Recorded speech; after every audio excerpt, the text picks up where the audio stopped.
All righty. Good evening, everybody. Thank you for joining us.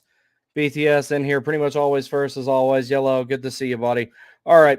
I know that this particular stream and all the ones that are supposed to come after it regarding the defensive stat deep dives and everything, they were supposed to be out like a month ago. If you haven't watched anything lately, the reason that I've been behind is I got sick and I had to run to North Carolina and do some stuff, and I just didn't have the time to put into it that I wanted to make a quality product. So the subject matter of this particular live stream, when I was going through and doing the stat deep dives, I started with the defense. Initially, the defense was going to be one big episode, and I was going to do the forwards on an individual basis. I'm still planning on doing something pretty similar. What I'm going to do is I'm starting off with this one about.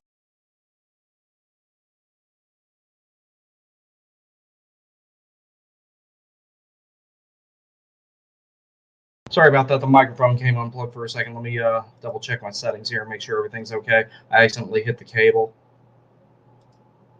All right, we're good to go there. So initially, there was going to be just one big episode about the defense. Instead, I have made this one right here about Shayne Gostisbehere. I will be making an individual one about Sean Walker, and then I will be talking about the defense collectively. I'm hoping to have the Sean Walker video out sometime between now and probably next Monday because I'm going to Pittsburgh to see the Canes play the Penguins on Friday, so I won't be available to do that this weekend. Then after that, I'm going to do a big picture look at the defense sometime around next Saturday, and then I will start going over the forwards individually and possibly tying them into the newly branded pregame show, Landfall Hour Live. So in this particular case, when I was going through and starting to compile the information for the defenseman, I was always of the mind that Shayne Gostisbehere was really good. I didn't really think that he was better than Skjei, but once I started really compiling the data together and everything, I'm kind of like, whoa, this guy is way better than what a lot of people are giving him credit for. So when I made the infamous Norman Rockwell freedom of speech painting post where I said Shayne Gostisbehere is better than Brady Skjei, I upset a few people, and I had some people that didn't take the time to understand why maybe I came to that conclusion. I additionally had a couple of people come in there and make comments and then back themselves up with their own burner accounts that they think that nobody knows that it's also them commenting on it. But you're welcome to disagree with me. That's totally fine. However, I have a rational reason, several rational reasons that I have numbers for that I put on slides that I will show here as to why I think that Shayne Gostisbehere is overall a better player than Brady Skjei. Now, that's not to say that Shayne Gostisbehere does literally every little thing better than Brady Skjei. He does not. But if you're asking me which player I would take, even if money's not a factor, even if their contracts are not a factor because they don't make nearly the same amount of money, I am taking Shayne Gostisbehere over Brady Skjei every day of the week and twice on Sunday. And I'm going to go over in detail why I personally believe, with numbers, with facts, and deductive reasoning, why Shayne Gostisbehere is the better player of the two, and Carolina has him on a steal of a deal. Probably one of the best contracts on the team, if not the best one, other than when Slavin's extension kicks in, then that automatically is the best contract on the team. So let me go ahead and get to the slides I need to here. So, alrighty. So here's how essentially this whole thing is going to go. Let me see. I got to remember how many slides are in this. Okay, so there are 16 slides in this, one of them being a page where I talk about the references that I took up. So now the way that I decided to do this, I did a overall kind of a career snapshot of the two, and I also I did the last 3 years of their numbers.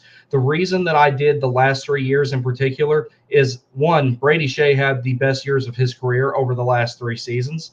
And Shayne Gostisbehere, while he did not have the best years of his career over those last 3 years, he revitalized his career and played the best he played since around the time that he signed that big contract in Philadelphia, of which he spent the last 2 years of it with the Arizona Coyotes and then the last few months of it with Carolina before he ultimately went to Detroit, signed a 1-year deal, got a pretty heavy front-loaded contract, but it paid dividends for him in the long run. But we're going to talk about that a little bit more at the end with a couple of the talking points I have at the end.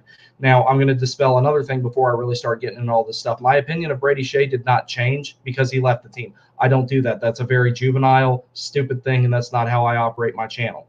So I did not change my viewership of Brady Skjei because of that. I changed my viewership of who was better between Brady Skjei and Shayne Gostisbehere based on numbers, based on research. That's the only time that I do something like that. It has nothing to do with if a player decides to sign anywhere else. I was already under the impression that Skjei was gone. That's part of the reason I was mad stuff went down the way it did with Gensel, because I'm sitting there thinking, well, we could have used that money and kept Skjei. But we got two players, of which one of them is comparable in Sean Walker, and one of them that, in my opinion, is better in Shayne Gostisbehere for less than what Brady Skjei was paid. So we're going to start talking career offense overall first, and then we will go into more nuanced, more detailed stuff. There's heat maps in here. There's all kinds of good stuff in here for me to illustrate my point. So first things first, Brady Skjei. Career offense overall, 68 goals, 179 assists for a total of 247 points. He averages 20:38 average time on ice. He has had 1,212. Now, this is not counting the one game that each, or any games that they played this season, by the way. Shots on goal, Brady Skjei has 1,212 with a shooting percentage of 5.6. Total shots attempted 2287. A shots through percentage of 53%. 602 that were blocked, 474 that were missed. Career power play offense, 5 goals, 27 assists for a total of 32 points. To be fair to him, he didn't start getting heavy power play utilization until this season and intermittently last season, which he was swapping the second unit on and off with Jacob Slavin over the course of the 22-23 season until guess who came to town? Shayne Gostisbehere. So also for his power play offense, 64 shots on goal, total shots attempted 125, 39 of those were blocked, 22 of them missed. Total power play on ice goals 455. Advanced on ice shot percentage, 9.1. Expected goals 449.5. That's not an average, that's total. On ice goals 4 and goals against per 60, 2.7 versus 3.0. So minus 0.3 there on ice goals 4, and that's in all that's all 5-on-5 situations. 5-on-5 Corsi 51.9.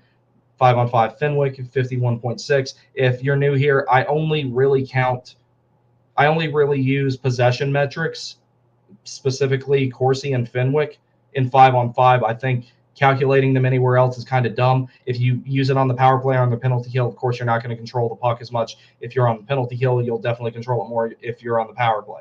So then lastly, 5-on-5 offensive zone versus defensive zone start percentage, 52.5 versus 47.5. So here's where Shayne Gostisbehere starts to really make his advantage evident. 97 goals, 270 assists, 367 points, average time on ice of 2014. So one thing to note here, these guys have also played a very similar amount of games. Shayne Gostisbehere has only played 10 more career games than Brady Skjei up until this point.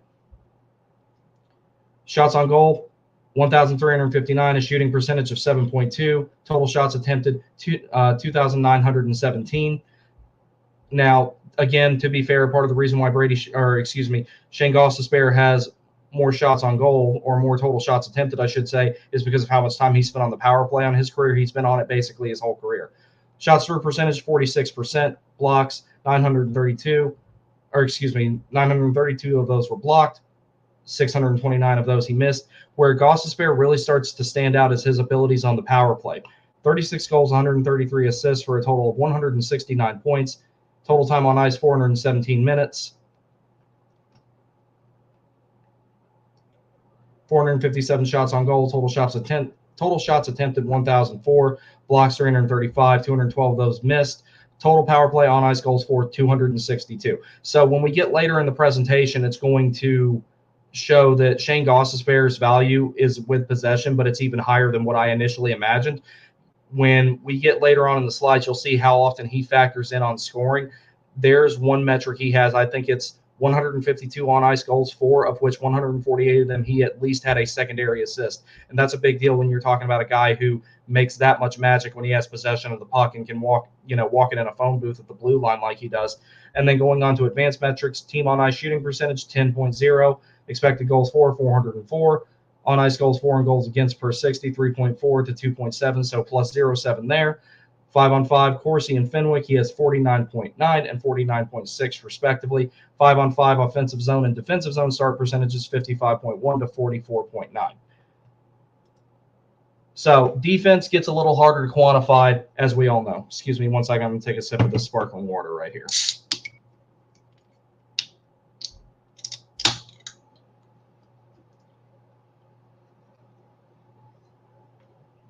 All right. So defense is a little bit harder to quantify.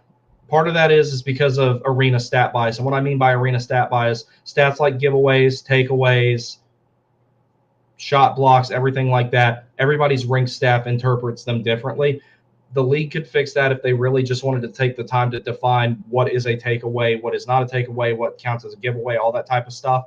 But I don't think they're ever going to bother doing that. So what we have here is the best I can kind of quantify the defense before I get into the heat maps and talking about how they've been specifically over the last, 3 seasons. So time on ice and shorthanded time on ice. Brady Skjei is an absolute workhorse in the penalty kill. We know that from when he was here in Carolina, and I imagine he's going to kill penalties in Nashville. I haven't had a chance to check up on him and see how he's doing there. But time on ice, 12,568 minutes total. 1,218 of that have been on the penalty kill. Rod really leaned on him on the penalty kill, and as he should. Brady Skjei is a good defender. We'll get to the rest of or a little bit more nuance of an explanation of that there, though. Excuse me. Hits 867. We already know Brady Skjei is a very, very physical player, and Gostisbehere does not even come close to his physicality. So when it comes to separating someone from the puck, Brady Skjei is definitely the better guy to do that in terms of doing it with body contact. 701 shot blocks, 279 takeaways, 5-on-5 on ice save percentage 91.9, shorthanded on ice save percentage 88.2. Giveaways versus defensive zone giveaways. These both came from Money Puck. Money Puck is the only place where I've found defensive zone giveaways actually quantified. So he's had 434 total, 240 of those in the defensive zone. On ice goals against, 5-on-5, and on ice goals against shorthanded, 422, 116. Expected goals against of 42.3. Again, expected goals against percentage, that one is an average as opposed to before where it was completely quantified. So career defense overall for Shayne Gostisbehere, time on ice 9,679 with 194.2 shorthanded. Hits 336. So again, they're not close there. Blocks. Shayne Gostisbehere doesn't gap up as aggressively as Brady Skjei does. I have noticed that. But what he is good at is telegraphing where pucks are going, so that way he can get a stick in the lane or leave his feet at the right time. He's not as good at it as, say, someone like Slavin. But as far as who I'd rather have shut down a 2-on-1 and do it in a lower risk manner, I'm taking Gostisbehere in that regard. So 735 blocks, 206 takeaways, 5-on-5 on ice save percentage of 91.5. So they're pretty close there. Now, granted, you do have to take into account what kind of team are they on. Is that team good defensively? Is the goalie good? It does indicate that for at least for 1/5 of that equation, they are a part of it as far as skaters are concerned. Shorthanded on ice save percentage 82.5. Again, Gostisbehere is not heavily utilized on the penalty kill. He never really has been a ton in his career, but we could see him do that in Carolina. I highly doubt it with the other four guys that we've got, though. Giveaways and defensive zone giveaways 446 to 308 for Gostisbehere. Now that would indicate that maybe Skjei's got a little bit better defensive zone puck management. When we get into the heat maps, we'll talk about that a little bit more.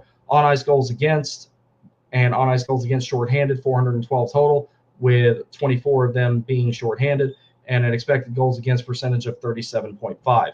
So surprisingly enough, it's a little bit lower as far as we're talking the entire career. We'll get a little bit further ahead and we'll be able to quantify that visually a little bit better thanks to Micah Blake McCurdy over at HockeyViz. All right, so I did a little bit of a comparison here of these two guys in Carolina. So Brady Skjei, 302 games played. He had 43 goals, 92 assists, 135 points with a shot percentage of 6.4, average time on ice of 21:17, 5 power play goals, 11 power play assists, 292 blocks, 305 hits, 169 takeaways. Giveaways 197, Corsi 456.6, Fenwick 55.6. That's also very reliant on your teammates, and we know Carolina is a very possession-heavy team. On ice save percentage 5-on-5 of 92, shorthanded on ice save percentage of 88.0, 5-on-5 on ice goals for 218.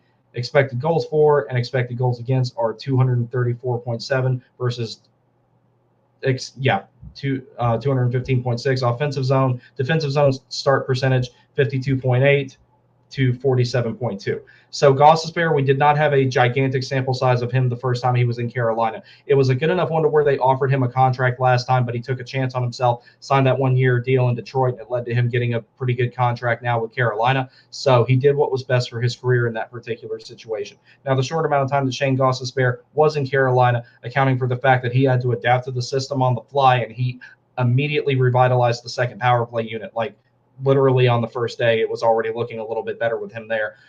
4 goals, 7 assists, 10 points with a 7.5 shot percentage, or excuse me, shooting percentage, average time on ice of 1660.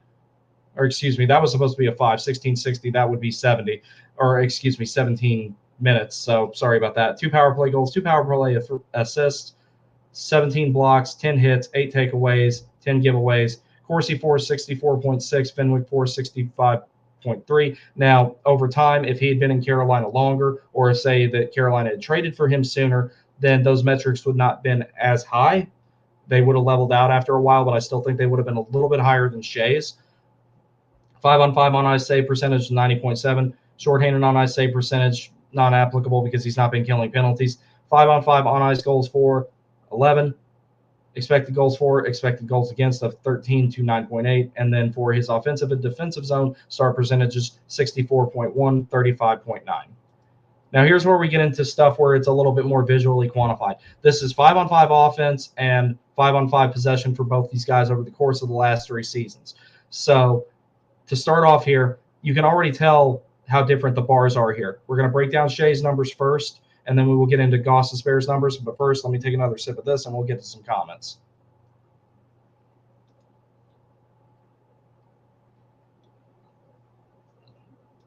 All righty.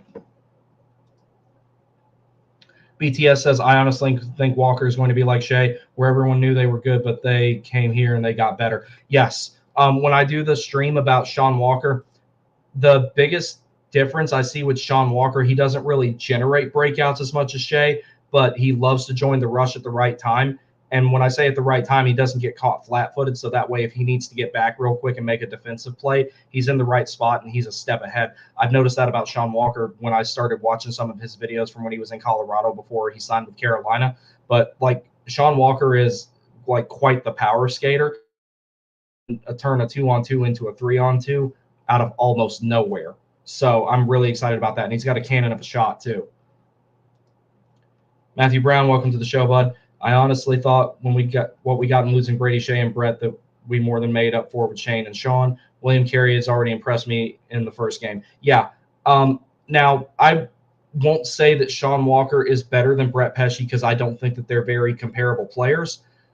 You will not get the amount of zone injury denials and the great zone defense and the amount of shot blocks, at least not yet, that you got with Brett Pesce with Sean Walker. What you will get with Sean Walker that you didn't get with Brett Pesce is a shot velocity higher than 85 miles an hour, goals, a lot of assists, especially primary assists, and zone exits. That's the stuff that Sean Walker brings you. He's more of a possession-driven defenseman, whereas Pesce was more of a defense-driven defenseman who forced a lot of turnovers and everything like that. BTS says, if Carrier can stay healthy, I think he'll be fantastic. Same goes with Freddie. I think Carrier is going to be good. I had my reservations, as everyone knows, about putting him with Jordan Staal and Jordan Martinook. I wanted Jackson Blake there, but that line was the only one that looked really like a good cohesive unit the other night, because the entire team just looked awful. Matthew Brown also says, I still remember when some people actually gave us crap for picking up William because of how long and how much he's getting paid, and yet him and his line were the biggest producers on opening night. Yeah, and then not to mention, it's only a $2 million AAV for William Carrier, so it's like that's going to be like basically a league minimum contract nearly in like 3 years. Like it was a low risk signing. It really was. Don't get me wrong, I would have liked to have kept Steph Nason, especially like since he's had a good start and everything like that. But William Carrier is fine. Like he really is. All right, so going back into this right here. So 5-on-5 offense over the course of the last 3 seasons. I was actually surprised to see that it was this much of a gap overall. So Brady Skjei did have a slight edge in goals of 29, whereas Shayne Gostisbehere only had 23. However, Gostisbehere clears him in literally every other aspect from here on out. Primary assists, Skjei had 31, Gostisbehere had 49. Secondary assists, Skjei had 29, Gostisbehere has 72. That's significant. Total points, 180. That is not right. Hold up. I did something wrong on the math there. Okay, that's backwards. So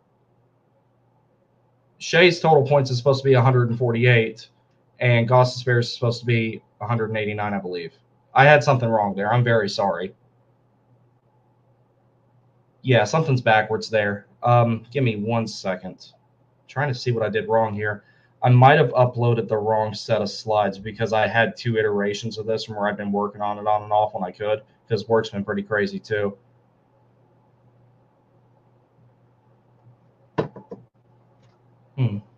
Yeah, I made a mistake here somewhere.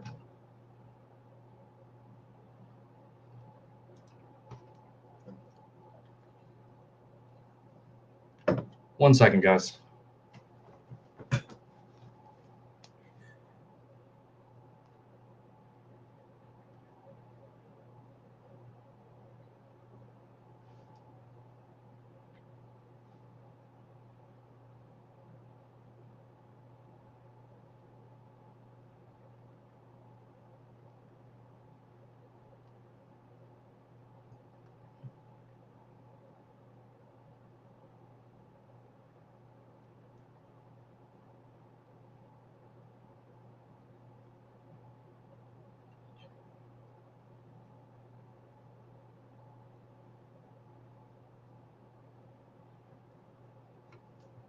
All right, cool. I got that sorted out.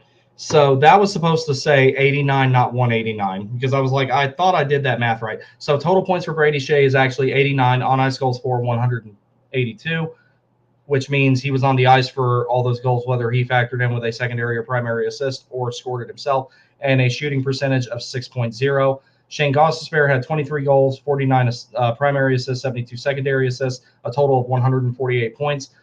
And out of all 152 goals that he was on the ice for, he was a factor of at minimum a secondary assist.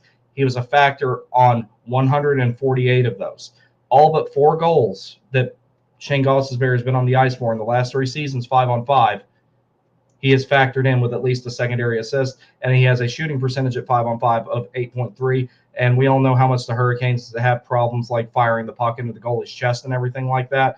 Gostisbehere might give us another option in regards to maybe that not being a problem. And also, he's an excellent puck distributor. He has really good vision. Not to say that Skjei doesn't, but when it comes to offensive production, when it comes to being a playmaker, a puck distributor, Shayne Gostisbehere clears Brady Skjei by a lot.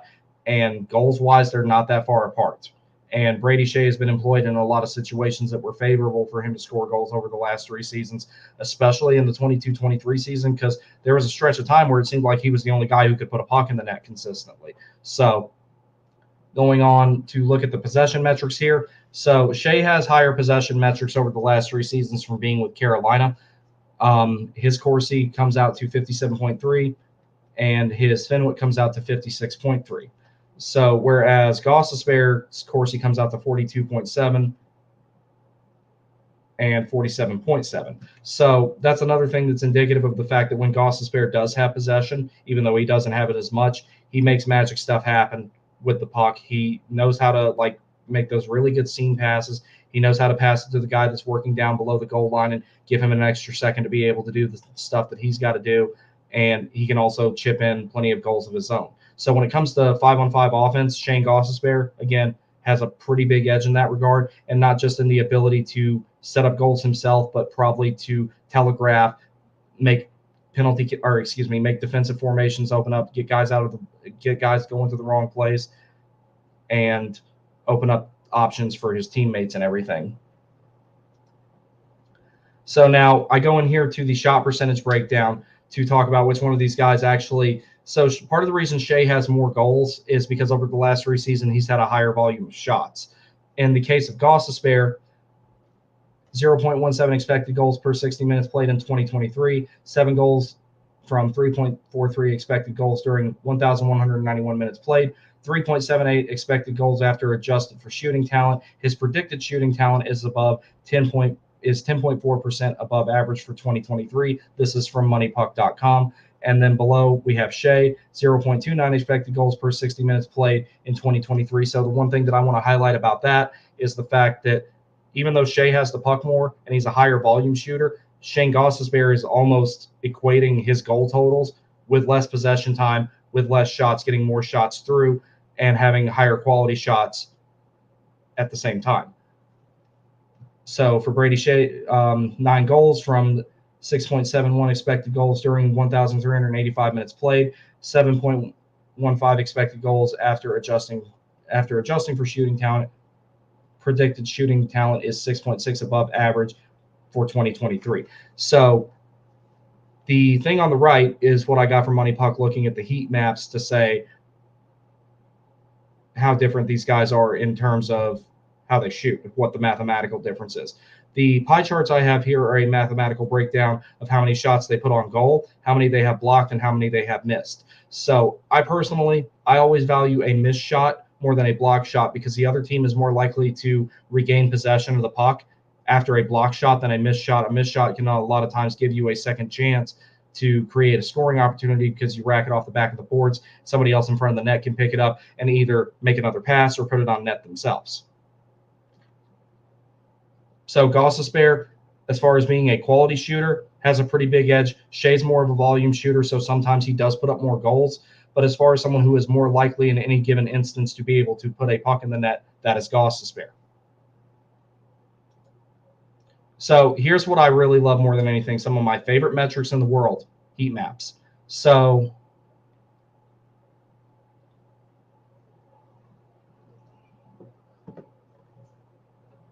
is this the right one? Yeah, it is. Okay. So heat maps.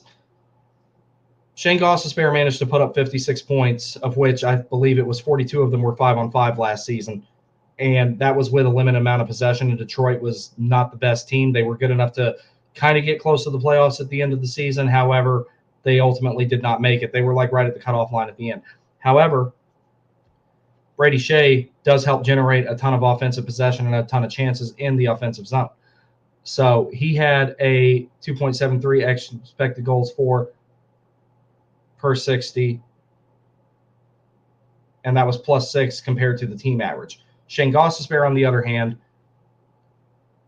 the team, he was minus 12% in that particular regard. So knock it off. Sorry, my dog was being crazy over there. So in that regard, Skjei does have a little bit of an edge as far as driving possession in the offensive zone, generating chances in the offensive zone. Gostisbehere is more likely to finish on them or set up somebody to finish on them.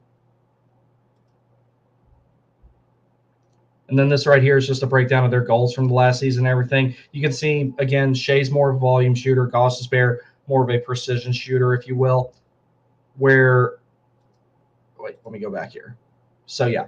So Gostisbehere more of a precision shooter. All right, so moving on here to look at the power play metrics over the last 3 seasons. We talked about this a little bit before already, but now you can have it like kind of visualized for you. Skjei didn't have nearly as many minutes on the power play as Gostisbehere did, so we'll give him credit there that he did pretty good with the time that he had. So Skjei had 5 goals, 8 primary assists, 5 secondary assists, 18 total points. On ice goals, 429. Shayne Gostisbehere, 8 goals, 18 primary assists, 23 secondary assists for a total of 49 points. On ice goals, 486. And then I've got their shooting percentage talents up there and everything like that. So I'll pull this off the screen for a second here. So essentially what it comes down to is Shayne Gostisbehere is more likely to produce. He does produce more. He has a higher on-ice net positive so far through 5-on-5 if you're talking offense only, and he produces more on the power play. So offensively, they're not really close. Gostisbehere is overall the better player on offense. Now, we already know Shay's the better defender. The question is Skjei so much better of a defender? Does it make up for how much of a difference there is between he and Shayne Gostisbehere in terms of the numbers that they put up? So let me go on to this next slide here. What I found surprising, nope, that's not what I meant to do. What I found surprising here more than anything was that these guys were a little bit closer defensively overall than what I thought that they were going to be. So Carolina's, these are the power play heat maps. My bad. Okay, the defensive ones are later. Sorry, I put this together days ago and I didn't get another chance to look at it. I got home really late. All right, so let me backtrack here a little bit. Carolina power play offense. with Skjei, 78 minutes, 9.6 XG, expected goals for per 60, 7.42, plus 1% probability for Carolina from the team average when he was on the ice. Gostisbehere, on the other hand, 274 minutes, 36.0 XG, expected goals for per 60, 7.89, plus 7. So again, Gostisbehere is more likely to generate those high danger chances, those quality shots on net during power play.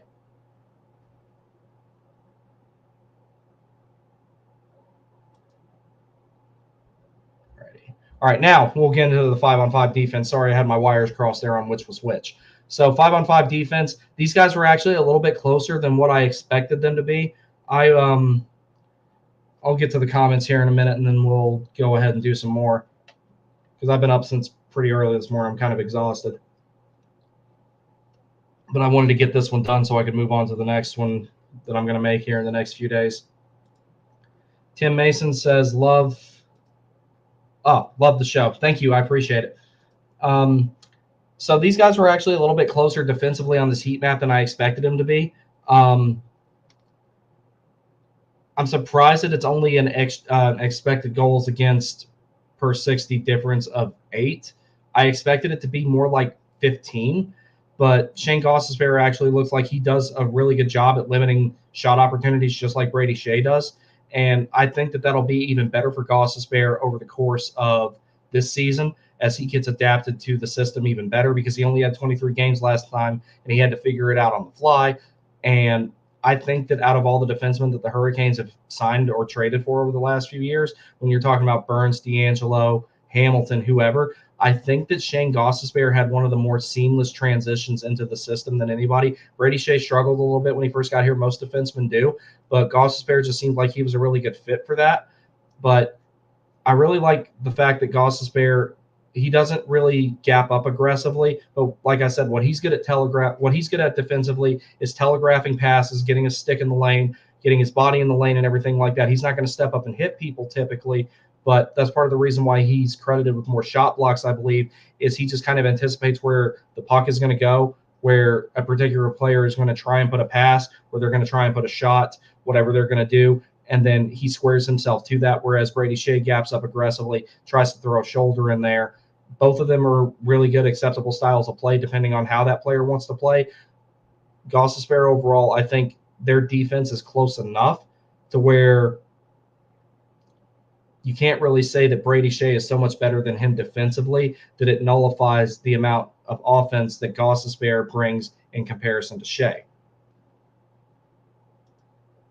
So 5-on-5 defense positive. So what I mean in this case, all these stats right here, again, arena stat bias is a thing. So that's a really big factor with this. That's one of the reasons why it's so hard to quantify defense. That's why I like those heat maps so much, is because they tell a little bit better of a story. So 5-on-5 defense positive. This means these metrics are positive impacts that they've had, whereas the next slide will be negative impacts. That's where you would, if you were Brady Skjei or Shayne Gostisbehere, you would want the bars to be further to the left than to the right. Skjei, 235 hits. And this is also over the last 3 seasons, by the way. Skjei, 235 hits, 175 blocks, 110 takeaways, on ice save percentage of 91.9. Of course, this is all 5-on-5. Hits, 135, blocks, 279, takeaways, 97, on ice save percentage of 91.1. So in that regard, they're a little bit closer than you could imagine, or than I initially imagined. But again, arena stat bias is a thing that only tells part of the story. It's just there's this myth out there that all players who have, or all defensemen who have offensive leanings are just abysmal at defense and that they never make a good defensive play and that they're a liability out there all the time.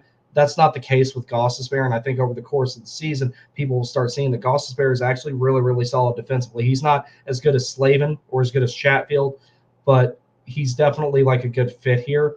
And I would quantify Gostisbehere as a two-way defenseman that leans offensive as opposed to an offensive defenseman. And he's definitely got a good mixture of being someone who's a playmaking defenseman and someone who can put the puck in the net himself. With Skjei, I didn't really see a big playmaking element to Skjei. He could occasionally distribute the puck, but Skjei's biggest offensive contributions were through goals. All right, so 5-on-5 defense negative. This is where you don't want the bars to be very far to the right.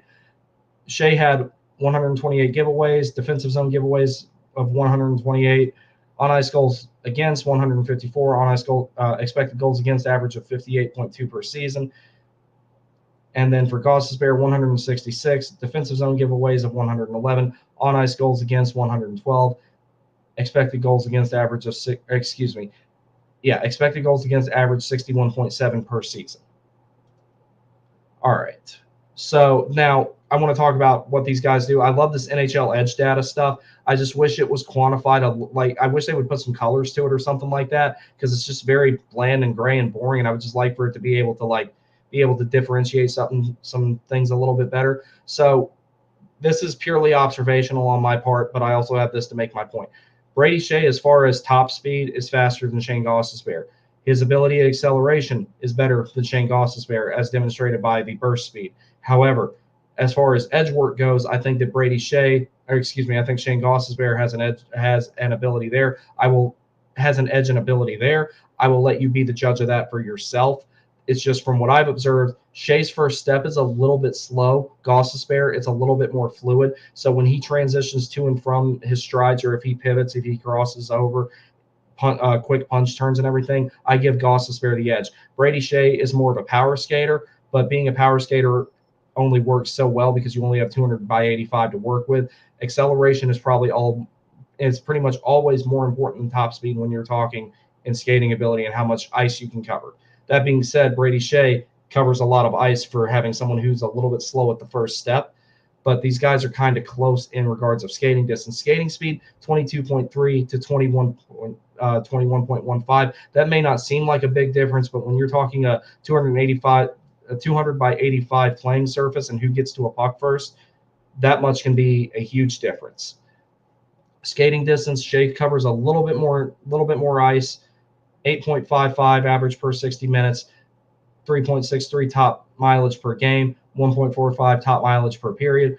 Gostisbehere not far behind him though, 8.48 for average per 60, 3.52 for mileage per game, and 1.44 top period mileage. So zone time, this is another one that, like, I'm kind of iffy on this particular stat. I do think that it tells, or I'm sorry, I guess I should call this more of a metric since it's recorded with the NHL Edge data stuff. I'm kind of 50-50 on this one because it's kind of like, okay, well, someone's going to be in the offensive zone more if, they're on the power play and everything like that, or if they're particularly trusted for offensive zone faceoffs and they're seen as a lethality there, whereas someone in the defensive zone is going to be out there more if they're a bottom pair defenseman that's expected to kill penalties and all that type of stuff. That was just a fun little thing that I wanted to throw up there just for the heck of it, just to show where these guys spend a lot of their ice time. That's also very indicative in the first few slides when you're talking about the offensive zone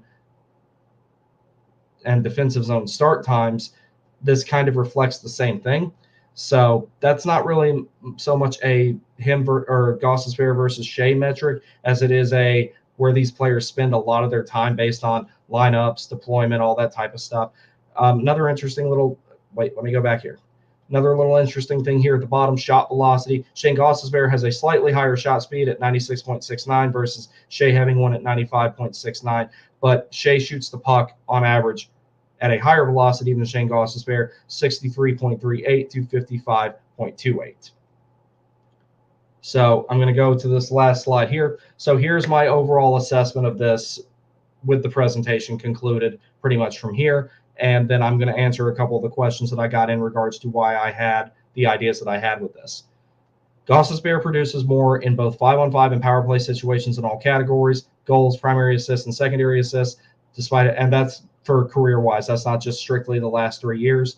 Despite having lower overall possession metrics, that's what we saw on the heat maps and talked about with the Corsi and the Fenwick pie charts, and spending several years on bad non-playoff teams. That's an important thing to remember. When Gostisbehere was playing in Philadelphia in the first few years of his career, they were basically making the playoffs every other season.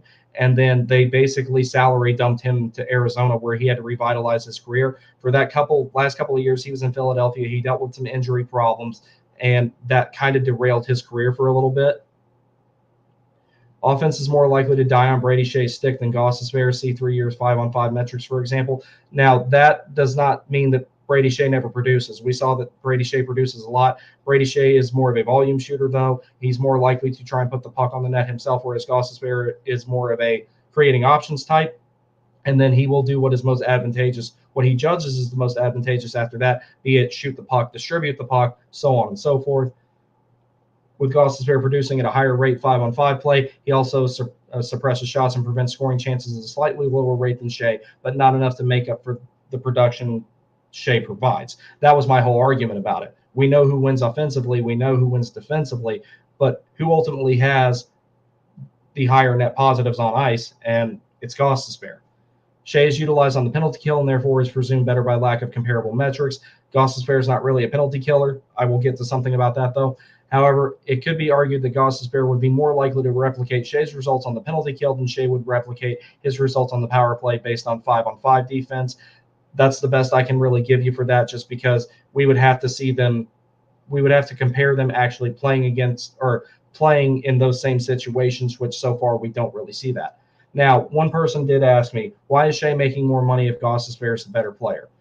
So, simple fact of the matter with that is, one, like I said before, Gostisbehere, his last 2 years in Philadelphia didn't go very well. That led to him getting traded to Arizona, a non-playoff team, where he basically had to revitalize his career and rebuild his stock, and eventually Carolina traded for him, put him on the third pair of 5-on-5, but he immediately revitalized the second power play unit.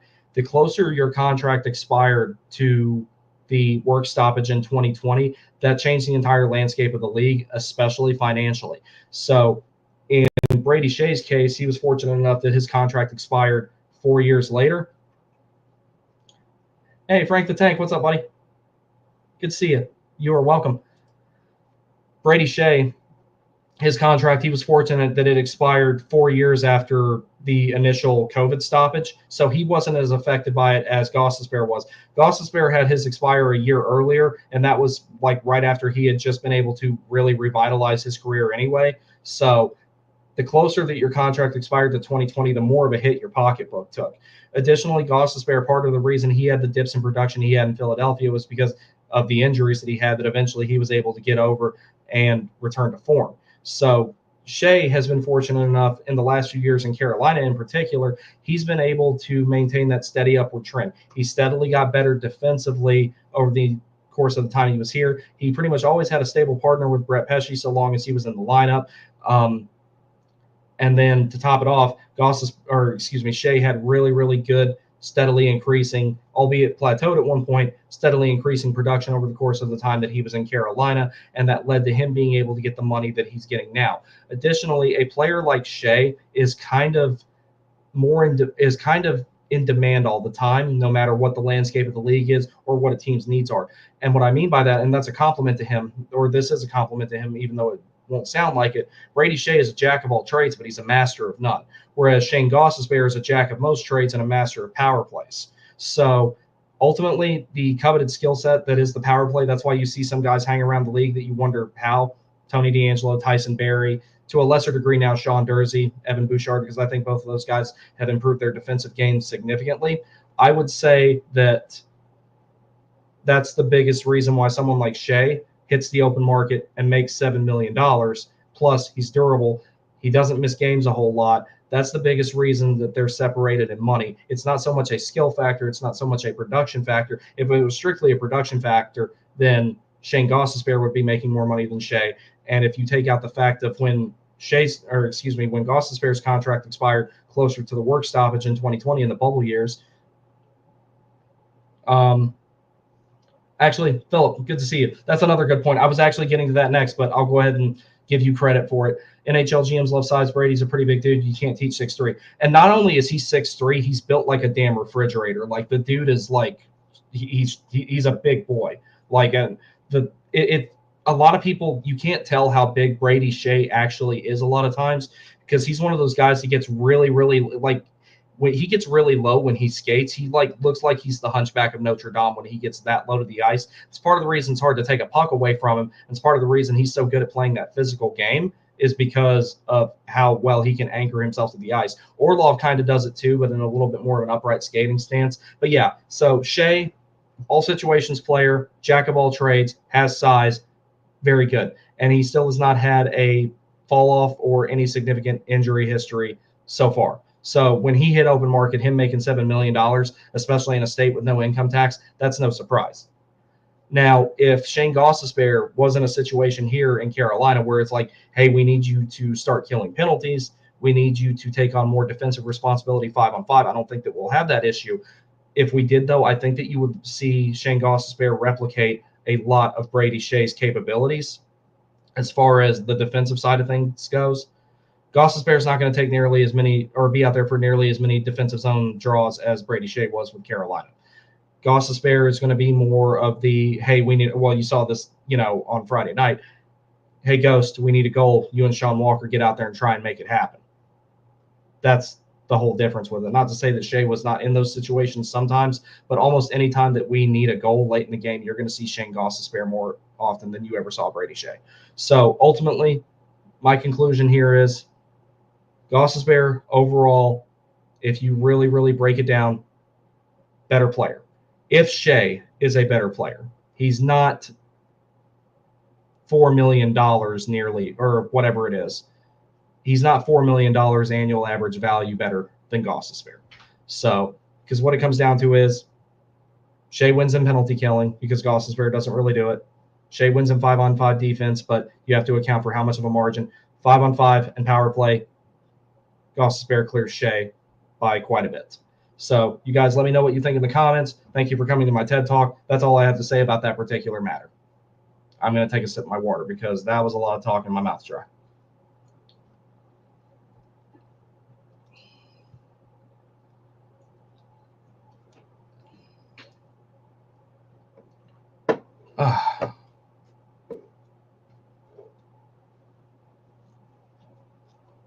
I guess that's it. Nobody's got anything to say. Nobody's going to roast me for my opinion of Shayne Gostisbehere being better than Skjei. Like a lot of people, I know that they were upset with it because like Skjei was a fan favorite with Carolina, and I can totally understand why. I liked him too. Like I said, I wanted him to stay until and that's why I was pissed off about the way that stuff went with Gensel. I'm like, we could have used that money and already had Skjei signed. But if I had a crystal ball to tell me that Gostisbehere was coming back, especially at the price he was coming back at, I was like, okay, thanks Brady, bye, and bring Gostisbehere back. So that's just me, but that was my whole opinion why I came to that conclusion. So I think that if nobody else has anything else, I'm going to call it a night because I'm going to get up early and I'm going to go get some ice time myself because I haven't got to skate all week. So I'm going to go skate while I can tomorrow because I'm not going to get to skate again until probably late next week. So guys, thank you very much for joining me. That was a whole lot of fun. Let me know what you think in the comments and everything like that. So tomorrow I will be doing Landfall Hour live sometime around 5:30 or so. And it'll be a little bit more detail. Oh, wait. Here we go. Philip McCrevis, thoughts on True Skates. So I tried to try a pair on when they started giving the retail or when they started doing the retail skates. And this was when I was still working at Pure Hockey. And one of the things I noticed, and this isn't really a big factor because of how well they mold, the forefront of that skate, if you have a wide forefoot, the toe box of that thing does not like you, like at all. Because like I wear Supreme Fit 3s for my mocks, and then like my 2S Pros are double E on the left and D on the right. But I have to wear like a larger fitting skate. I wore Nexus skates at one point back in the day. They mold probably better than any other skate. The biggest turnoff I had to Trues was the weight. And the only way they could reduce the weight is they started selling them when they started putting their own holders on there. They sold them with smaller density like runners on them. So the steel on them, there was less steel.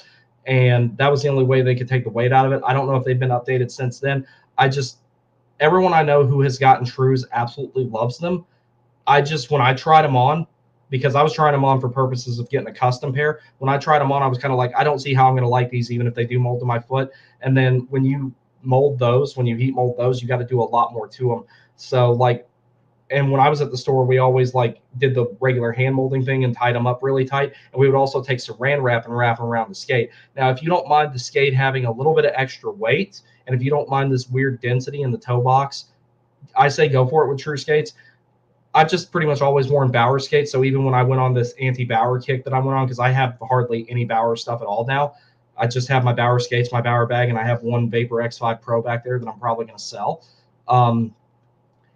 If you don't mind weight, because those skates do weigh a lot, then I think you'd like them a whole lot. They mold to your feet really, really well, because even when you get the custom ones, you still have to bake them and everything. So the holder on them needed some work.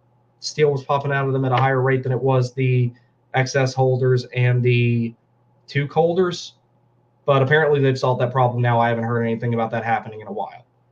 So that's my thoughts on True Skates. I have one of their sticks too. I have a, let's see, it's a Catalyst 9X3. It's great, but it loses its pop after like, I think